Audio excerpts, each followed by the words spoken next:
puwitan ng barko. Yan. Sabi nila dito na may ano rito, yung mga kayamanan din na doon nilagay doon sa mga Japanese order dati. Yung Bagaulin na yan ay talagang malaking bundok na yan, saka may yungib sa ilalim. Kaya mga ka-TH, bukan natin pupunta doon. Pero sa ngayon, medyo malayo pala. O, subukan lang natin pupunta doon sa may isang ilog. Makahanap din tayo rito. Subukan lang natin mga ka-TH.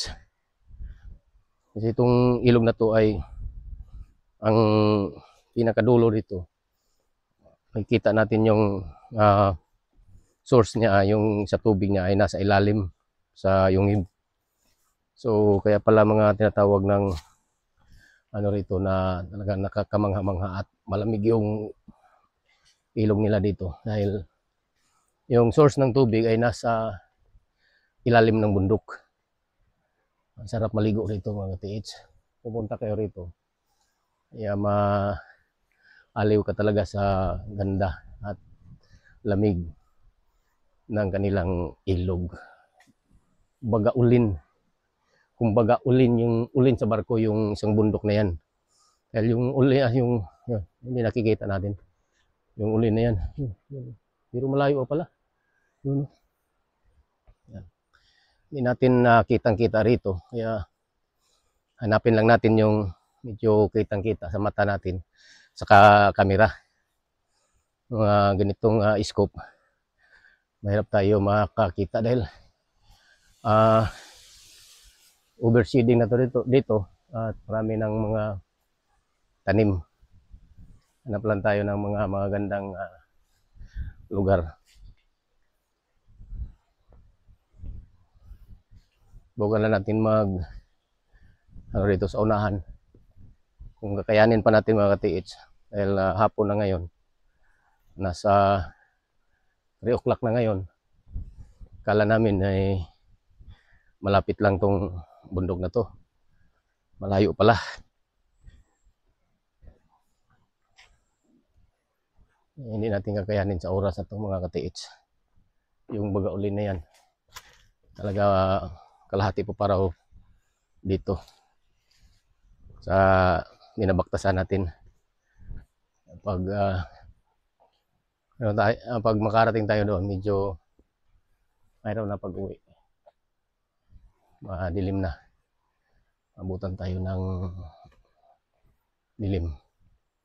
Sa ngayon mga ka-TH, dito lang tayo sa unahan. Scoop na lang tayo sa bundok. Makita lang natin yung bundok na Bagaulin. Okay na. Siguro baka dito sa unahan. Sabi nilang Bagaulin. Kung Bagaulin pala.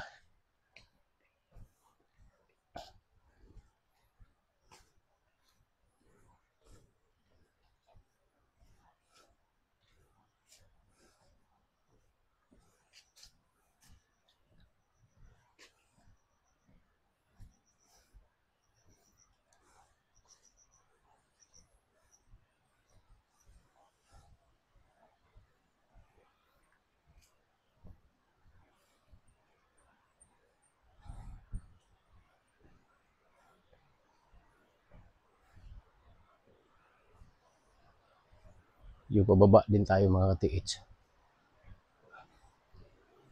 Hindi pa tayo nakakita ng magandang scoop dito.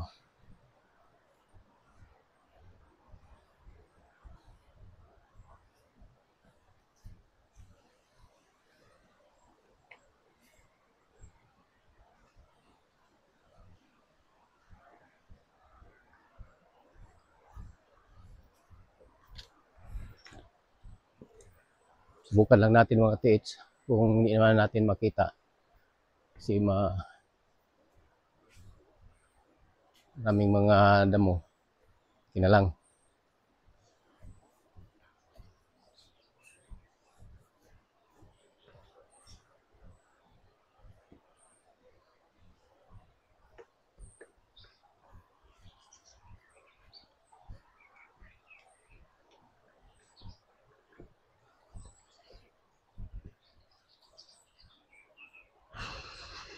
So dito mga ka-TH,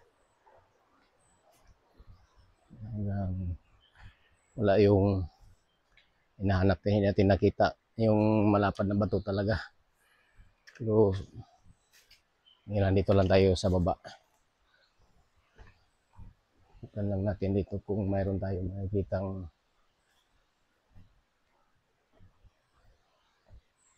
mga marker dito sa sapa. Yan. Dito.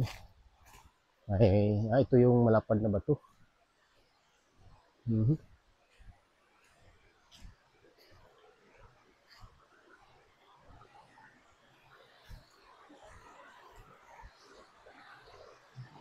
Mhm. Hmm?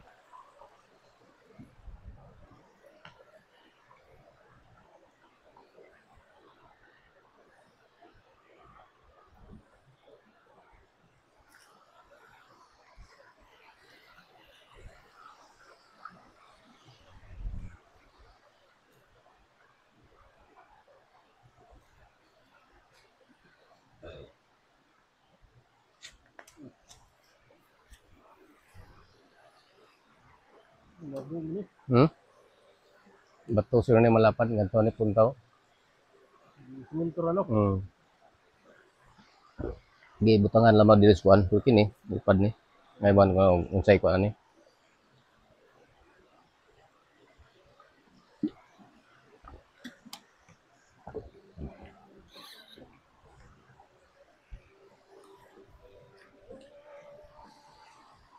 So medyo malayo pa.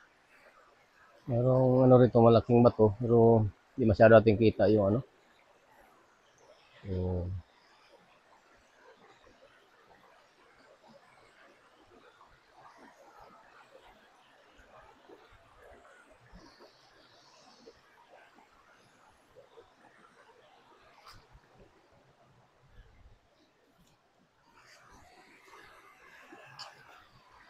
So may mga marker dito sa baba. So,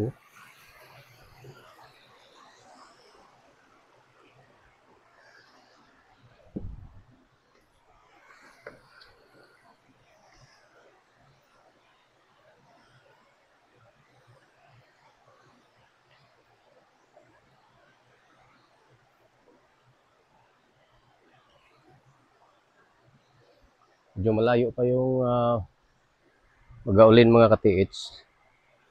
Dito na lang tayo sa paanan ng bundok. Hindi natin kakayanin. Medyo malabo lang makapunta tayo doon. Baka sa isang panahon na lang. Dito banda siguro. Hanap na tayo ng mga marker dito. Banda rito. Sa gilid lang tayo. No? Tayo sa gilid. Medyo malayo pala talaga tayo. So, subukan lang natin dito sa gilid-gilid na maghanap ng mga marker. Ayan, dito. May marker dito. Oh.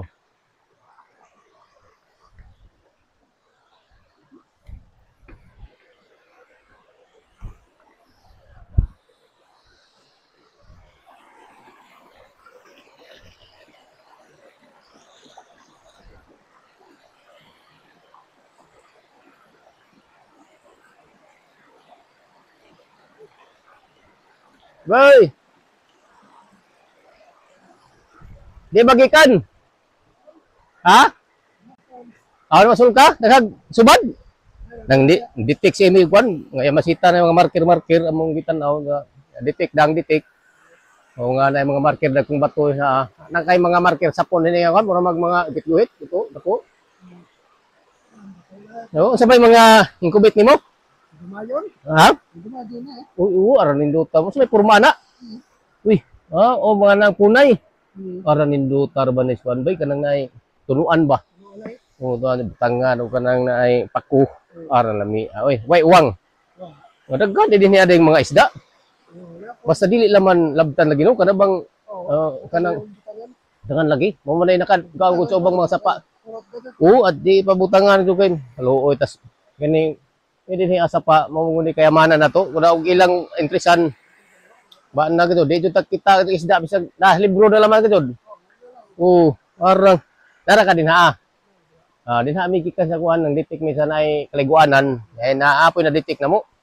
Oh, ditik na mo ba? Ikaw wa kahilig ng mga treasure among tabangan o panditik na may mga detektor na. Ana pay kumpas na mo, kumpas detektor. So duha ni ka mong da. Kumpas detektor o kining detektor gud oh. Oo. Oh, tabangan na namo. Sila oh, tabangan na mo. Oh, amo nagi tuuran. Oh, so inga kuan apply na laman dito dito. Apply ako na tabang ano ba? Kahilig pa na. Okay. Dilo makita ko sa kabuok. Sulbad ng kuan. Ladyo naman lagi to. Diri na laman mi. Ladyo mo tunta mi. Ngita ra mig sahin diri abay.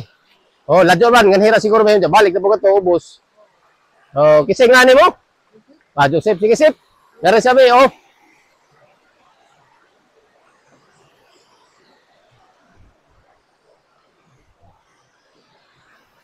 Wala. So, malayo pa daw. Malayo pa ang Gaulin. Pwede lang tayo. So, mga ka-TH, malayo pa raw yung puntahan natin. Saka na lang, no? Saka sa ibang panahon na lang tayo pupunta doon. Kung sakali. Basta malayo pa yung puntahan natin. Hindi natin abutin sa oras. Kaya maraming salamat sa panonood at palaging sumusubaybay sa bundok ng Bagaulin. Kumbaga yung Bagaulin hindi pa natin naabot. Baka sa sunod na video, subukan natin pupunta doon. May isang yungib. Doon tayo tingin-tingin doon sa mga Yamasita treasure, mga marker-marker. Maraming salamat sa inyo. Palaging pasubaybay at walang sawa. Maraming salamat sa mga subscriber. Sana may naitulong din tayo sa mga ka-treasure din, ka-TH din natin sa mga ibang naghahanap. Dito mga marke-marke lang muna. Red Rider PH Treasure.